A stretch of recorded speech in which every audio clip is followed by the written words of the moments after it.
The following is a special presentation of Tony Kurre Radio.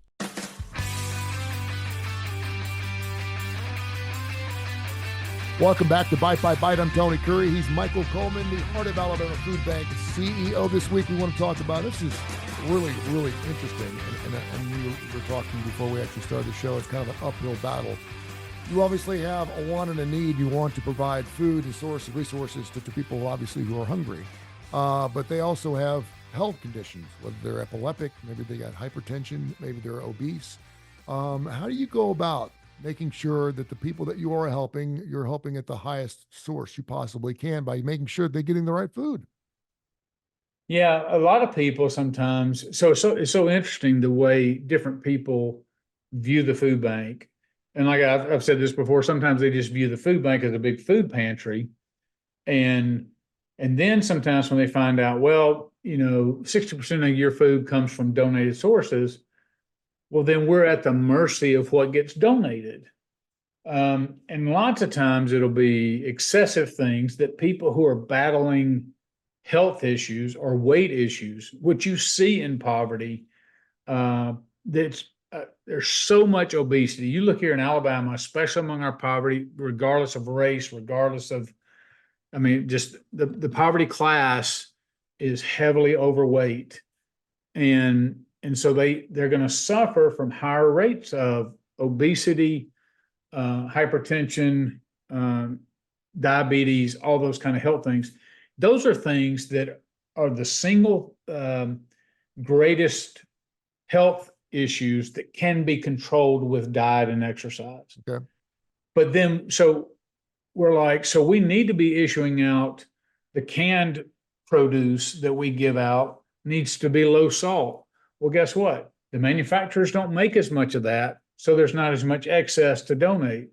So if we want to get low salt, trying to say, I'm trying to give you something healthy, we have to then go out and purchase that, which just drives up our costs astronomically versus just getting donated product. So it's a real tension that we have within food banking of, we don't want anybody to go hungry, number one, especially children, because there's such trauma associated with childhood hunger. We want to help elevate and address their needs. But even sometimes when you do, you find that you can actually be making their problem, you could be adding to their problem, which is a conflict of conscience. I've mentioned this in previous episodes, but when we were down at Publix, and Publix is such a wonderful contributor, both financially and with produce and food. They're just, Publix is such a blessing to food bank industry in the Southeast.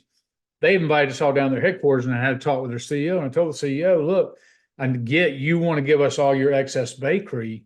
You don't want any of that to go to waste. And I said, hey, I love to eat it. Here's the reality.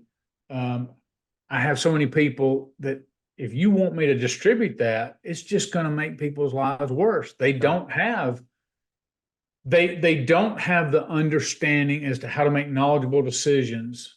They don't necessarily know the food labels. They don't necessarily understand, they could take 3 cakes and eat a cake and not really understand that they're pushing themselves closer and closer to death because they either may not be educated on their conditions, or they may not have the support system that helps that. I mean, look, we've all seen my 600-pound friend on the Lifetime channel, and there's always an enabler in that family, because most of those people cannot get up and shop for themselves, fix food for themselves and all that. So it's always somebody that's codependent that's feeding them all this. So we're always going, we're not your parent. We want to treat you with dignity. We want to treat you with respect. We don't want to tell you can't enjoy sweets and be inconsistent with what we believe in our own lives. But we also feel an obligation not to just dump food on people who may be uneducated in terms of how to best use that food. So it's a real wrestling match. But we actually choose at times to throw away bakery items, cakes, desserts, things like that. We'd rather throw them away than actually give them to people and make their health conditions worse. Now, we never do that with fresh produce or anything like that, but we do with breads and sweets and things that we know are high in saturated fat or have high caloric content that don't have much nutritional value. So I think a lot of people just think that you just pull up and you give them a 25-pound box of whatever it is, and you don't ask them whether they like lima beans or not. It's what they get. And a lot of people would say, well, you beggars can't be choosers. That's Yeah. not how you work. So how do you make sure that the people that are getting food sources and resources from the Heart of Alabama Food Bank are getting the things not only they want, but also because we talk about over the holidays too. You guys, prepare nice turkey meals for people that That's right. to show their dignity and respect, and they deserve that. But how do you ensure then that people are getting the right food they need? Well, you have to be incredibly do everything with great intentionality, and understand. Look, just because the food comes in, just because it's donated, there still needs to be somebody looking at that and saying, "Is this a good idea to put through our system to make available for somebody?" And I've seen it sometimes. We'll have totes of cakes, and I'm like, get that whole thing out and just now. We have to track what is our waste food.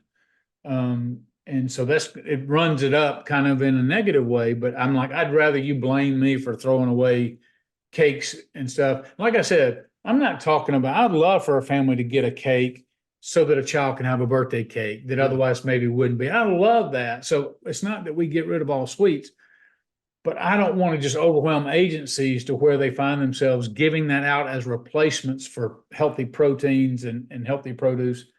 But I will tell you, going back to answer your question about how do we combat that, the only way to really, truly combat it is to first educate and then give people choice. So the pantry style that I like the best, but it's not always feasible, is choice. So when we're getting into our food as medicine, we're going to set up a system where somebody comes in and then they're going to go, everything's labeled either under red, yellow, or green. And green is like things you want to encourage people to get. But then yellow can be something that's not necessarily unhealthy. It might be red meat, but you might want them to get chicken. Maybe yellow is chicken for protein, and steak is red or whatever. What you're trying to do is get them to see, here's a low salt alternatives.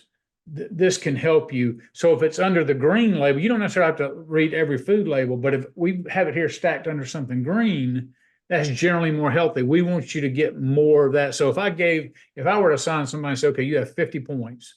Well, for each can under green it's 1 point. But each can you get under yellow is 3 points, and each can you get under red is 5 points. Then it helps them make decisions that, wait a minute, I can get 10 cans of red, or I can get 50 cans of green. Yeah. And so you educate them, and then you empower them to make choices.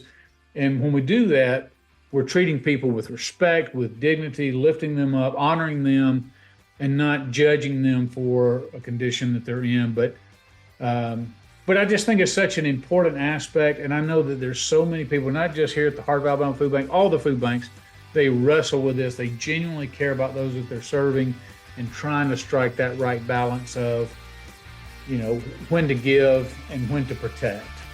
This is Bite by Bite.